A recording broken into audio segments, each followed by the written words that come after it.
Muchas gracias, Vanessa. Carlos, muchas gracias por estar aquí con nosotros en México. Y bueno, voy a empezar ya a preguntarte que nos expliques un poquito el papel del programa Yo Cambio y cómo está propagando la información. Bueno, en Venezuela siempre ha sido muy difícil hablar de desarrollo y de temas de justicia social. Tenemos una deuda de justicia social muy larga que nunca hemos podido resolver.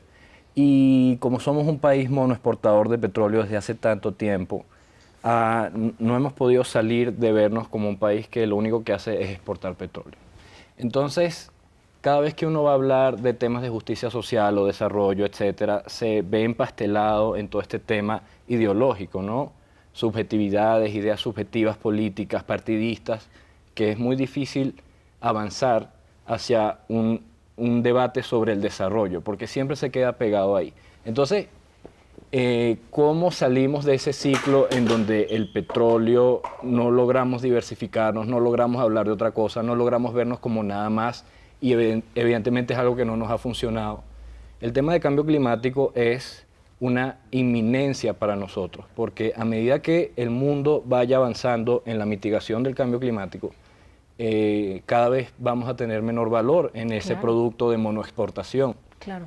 Entonces es una ocasión perfecta para hablar de esto. Entonces en el programa Yo Cambio nosotros hablamos de descentralización, de desarrollo, de salud, de políticas públicas, de un montón de temas de justicia social que siempre se quedan en el tintero, pero de una manera en la que no hay ese sesgo ideológico por el cual la gente filtra todo.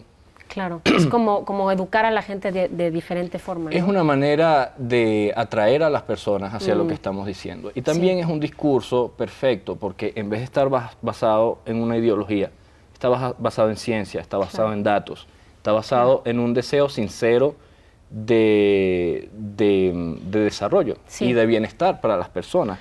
Y la gente siente eso, lo sabe, y está mucho más abiertas a discutir toda esta deuda social de una manera objetiva. Y esa es la fortaleza que tiene el programa Yo Cambio y la manera en que lo hemos utilizado. Ahora dime, porque la electricidad, bueno, deriva de la energía hidroeléctrica que es renovable, pero bueno, por la sequía y la falta de agua ustedes han tenido apagones. Cuéntanos cómo están, o sea, la vida cotidiana, cómo está siendo afectada para los venezolanos con todo esto.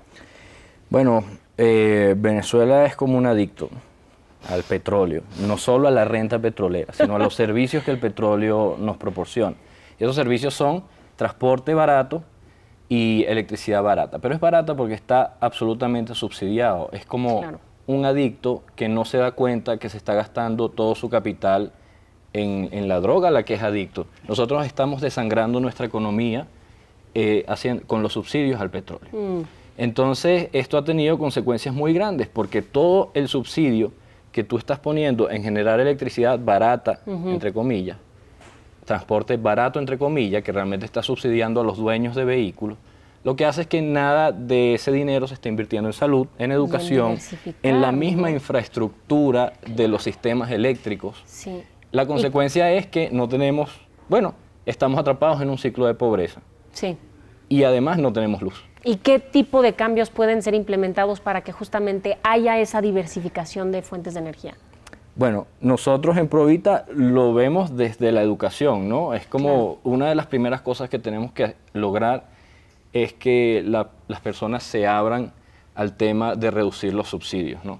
Porque cada vez que en Venezuela se habla de reducir el subsidio a los combustibles fósiles, todo el mundo entra en pánico, principalmente los gobiernos. Entonces, así no se puede avanzar. Entonces, como hablamos de este tema de justicia social desde una perspectiva científica, académica, con datos en la mano, y ante la inminencia que es el cambio de paradigma energético en el mundo, esto está empezando a cuajar y ya la gente se está dando cuenta, bueno, de pronto el subsidio es una cuestión que podemos manejar. Cambiar ese subsidio, invertirlo en otras cosas es lo primero que este país tiene que hacer para el tema de mitigación, para el tema de adaptación y por supuesto para el tema de justicia social. Claro, ¿y cómo dirías tú que sientes que se pueden motivar los jóvenes justamente en ser partícipes en esta lucha contra la crisis del clima?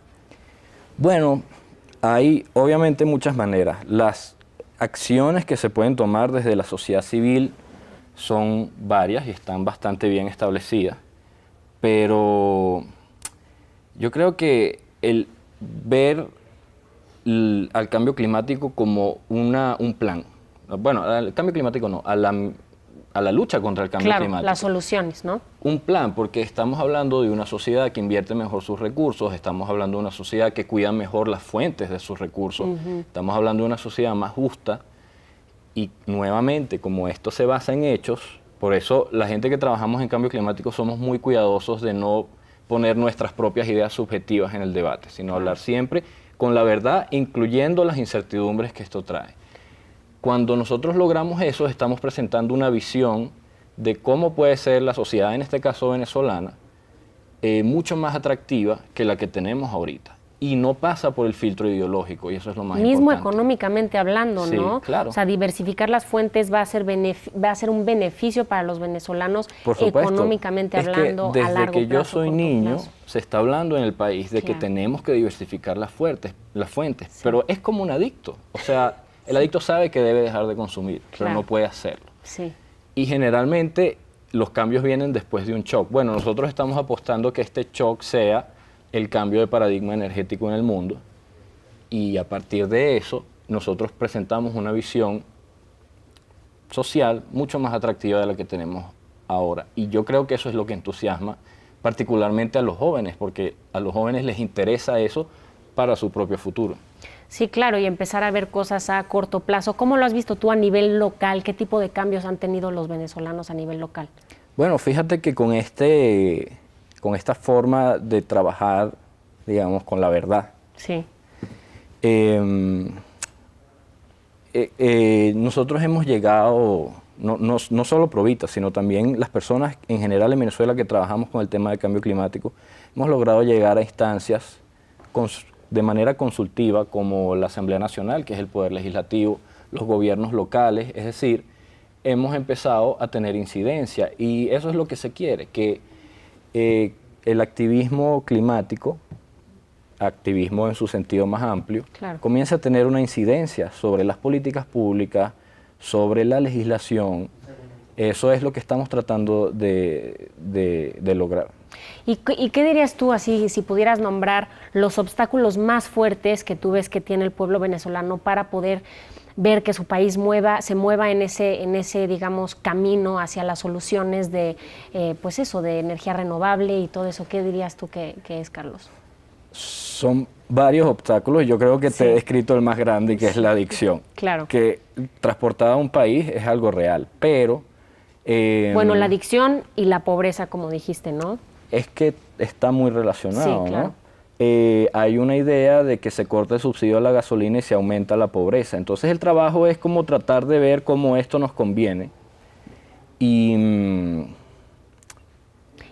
siento yo que también has dicho que el programa de cierta forma les quita el miedo a ese problema que ellos sienten que va a ocasionar, digamos, y en realidad cambiar la narrativa de que en realidad va a ser algo positivo. cambiar la narrativa, eso es el empeño del programa Yo Cambio, y en general de toda la sociedad civil que trabaja en cambio climático en Venezuela.